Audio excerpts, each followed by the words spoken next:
Xin chào các bạn, chào mừng các bạn đã đến với chuyên mục hướng dẫn event trên kênh của Babo. Và một mùa UTTU mới lại đến. Ở phiên bản cập nhật lần này, UTTU sẽ vẫn giữ cơ chế gần giống với phiên bản 1.7. Thế nhưng, hãy cùng mình tìm hiểu xem phiên bản lần này có gì thú vị để cùng đưa ra những phương án hiệu quả và đơn giản nhất để có thể vượt ải. Không dài dòng nữa, bắt đầu nào! Về tổng quan UTTU thì vẫn như bản 1.7, ta sẽ phải vượt qua 6 khu vực chính và mỗi khu vực sẽ có một số lượng ải đấu cùng phần thưởng nhất định. Lượng HP của nhân vật thì vẫn sẽ được bảo toàn qua quá trình vượt ải, nghĩa là sau khi qua một ải để đến với ải tiếp theo thì lượng HP của nhân vật sẽ không reset lại về 100% mà sẽ giữ nguyên HP như của các màn chơi trước. Còn về các thẻ hiệu ứng frame card thì cũng giống như phiên bản trước, mỗi nhân vật sẽ được mang một thẻ bên mình và ta có thể sử dụng 2 thẻ của Vertin.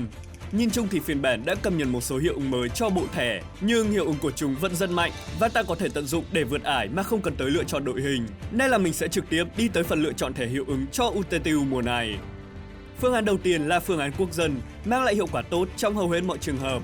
Vị trí thẻ đầu tiên là The Small Room và vị trí thứ tư là Fungal Diversity. Còn hai vị trí còn lại có thể là Mutual Bond và Victorious Hummingbird. Thẻ Vertin bắt buộc phải có là Peace Agreement. Còn thẻ Vertin thứ hai thì có thể tùy chọn. Sự lựa chọn hợp lý nhất là Epic Head. Cơ chế của line-up này như sau. Đầu tiên, thẻ Fungal Diversity sẽ tạo 4 thẻ đặc biệt Fire Totem khi vào trận đấu, gây sát thương Genesis Dam. Sau đó, Mutual Bond sẽ sao chép hiệu ứng của vị trí thứ tư và tạo thêm 4 thẻ Fire Totem nữa. Kế đến, thẻ Victorious Hummingbird cũng tạo thêm một thẻ Fire Totem. Cuối cùng thì thẻ Vertin Peace Agreement sẽ sao chép hiệu ứng của Fungal Diversity và Victorious Hummingbird, nên là tổng cộng ta sẽ có tới 14 thẻ Fire Totem ngay khi vào trận. Hơn nữa, The Small Room sẽ giúp gia tăng sát thương Genesis Dam nhận phải cho toàn phe địch, nên là khi bắt đầu trận đấu, ta có thể thi triển một loạt thẻ hiệu ứng ngay ở hiệp đầu tiên, giúp dứt điểm ngay toàn bộ kẻ địch. Ngoài ra thì ta có thể thay thế Victorious Hummingbird bằng Tiny Reader, cũng sẽ cho kết quả tương tự. Ưu điểm chính của line-up là việc sát thương Genesis Dam từ thẻ hiệu ứng không phụ thuộc vào chỉ số của nhân vật, nên là ta có thể lựa chọn đội hình một cách tự do, bất kể yếu hay mạnh đều có thể vượt ải. Chính vì thế, đây là phương án quốc dân, rất phù hợp với người chơi mới chưa có nhiều điều kiện để nâng cấp nhân vật, nhưng vẫn có thể vượt qua UTTU một cách dễ dàng. Ngoài ra, ta sẽ có một biến thể của phương án thứ nhất, cũng sử dụng Genesis Dam để vượt ải. Thế nhưng, cơ chế của phương án này có hơi khác, đó chính là sử dụng HP của bản thân để gây sát thương. Đầu tiên, ta vẫn sẽ cần thẻ The Small Room cho vị trí thứ nhất để lượng Genesis Dam gây ra được tối ưu nhất. Kế đến, 3 vị trí còn lại sẽ sử dụng 3 thẻ Two Friends. Còn thẻ Vertin buộc phải có là Immediate Command và Rightful Destination cho 2 vị trí. Cơ chế của line-up này như sau. Khi bắt đầu mỗi hiệp, thẻ Immediate Command sẽ cho toàn bộ phe ta 10 cộng dồn Dynamo. Sau đó, nếu đủ 15 cộng dồn Dynamo thì thẻ Two Friends sẽ sử dụng 15 cộng dồn để trừ đi 50% HP của người mang thẻ. Đồng thời, gây sát thương Genesis Dam tương đương 3 lần số HP bị trừ cho toàn phe địch. Ngoài ra, thì The Small Room cũng sẽ giúp gia tăng sát thương Genesis Dam nhận phải cho toàn bộ kẻ địch, nên là đội hình có thể gây ra một lượng sát thương đột phá khi ở hiệp thứ hai. Thế nhưng, phương án này tiêu tốn HP khá nhiều, thậm chí có thể gây đột tử cho 3 vị trí cuối. Chính vì thế, thẻ Rightful Destination vô cùng quan trọng, có hiệu ứng hồi lại 100% HP mỗi khi qua màn cho toàn bộ đội hình, giúp cho phương án trở nên khả dụng. Bạn cũng có thể sử dụng một thẻ Greeting from the Snow thay cho Two Friends, sẽ cho ra hiệu quả tương tự. Thẻ này mang lại hiệu quả tốt nhất khi lắp ở vị trí thứ 3. Nhìn chung, khác với phương án đầu tiên, lượng sát thương gây ra của phương án này phụ thuộc vào lượng HP của nhân vật. Do đó, bạn có thể lựa chọn nhân vật có lượng HP cao mang thẻ Two Friends để tối ưu lượng sát thương gây ra. Và vì phương án phụ thuộc vào chỉ số HP, nên là sẽ không ưu tiên bằng phương án thứ nhất dành cho người chơi mới. Thế nhưng, đây là một phương án khá thú vị, nên là các bạn có thể thử cân nhắc sử dụng. Bên cạnh đó, ta cũng sẽ có một số phương án khác tập trung vào sát thương từ thẻ Ultimate của nhân vật. Ở vị trí thứ nhất sẽ sử dụng thẻ OM Blazing. 3 vị trí còn lại sẽ mang 2 thẻ A Brand New World và một thẻ A Moment for Reflection. Còn 2 thẻ Vertin sẽ là T-Break và Upon the Red Land.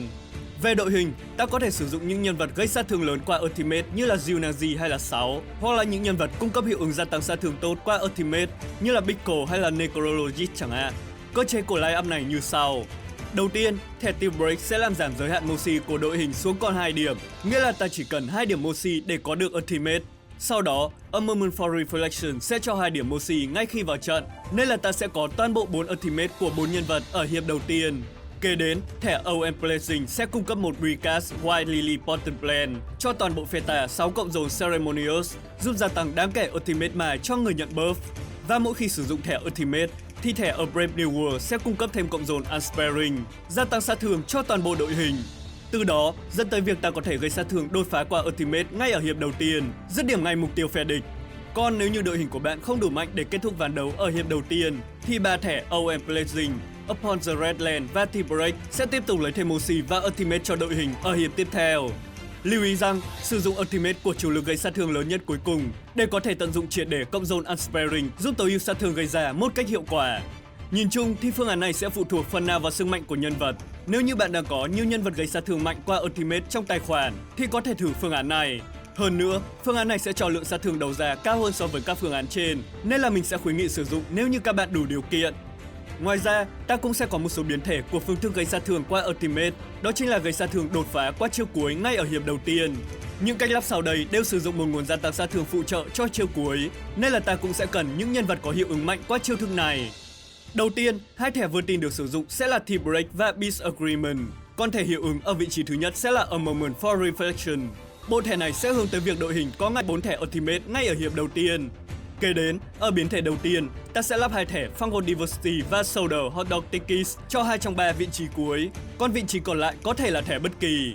Cơ chế của Line-Up chính là thẻ Fungal Diversity và Peace Agreement sẽ tạo ra 8 thẻ Fire Totem ngay khi vào trận đấu. Sau đó thì Shoulder Hot Dog Tikis sẽ cung cấp thêm cộng dồn Ceremonious cho toàn bộ đội hình, ứng với mỗi thẻ Fire Totem được sử dụng. Nhờ thế mà toàn bộ phe ta sẽ nhận ngay 100 cộng dồn tương đương với 300% Ultimate Mai. Từ đó, các thẻ Ultimate thi triển sau có thể gây sát thương vô cùng mạnh mẽ để dứt điểm trận đấu. Còn ở biến thể thứ hai, ta có thể sử dụng thẻ The Passing of Wisdom và thẻ A Brand New World cho 3 vị trí sau. Có thể lắp 2 thẻ theo tỷ lệ 1-2 hay là 2-1 đều được. Cũng giống như line-up trên, thì phương thức của biến thể này chủ yếu gia tăng sát thương cho Ultimate của toàn bộ đội hình qua lượng cộng dồn Ceremonious và Unsparing tăng thêm. Và còn một biến thể nữa là sử dụng 2 thẻ Little Button và Oje chung với thẻ A Brand New World hoặc là The Passing of Wisdom.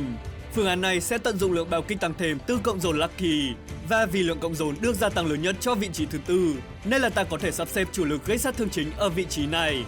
Nhìn chung thì các phương án đều gia tăng sát thương sức mạnh đáng kể cho Ultimate, phù hợp khi tài khoản của các bạn đã đủ mạnh và tự tin vượt ải ngay ở hiệp đầu tiên.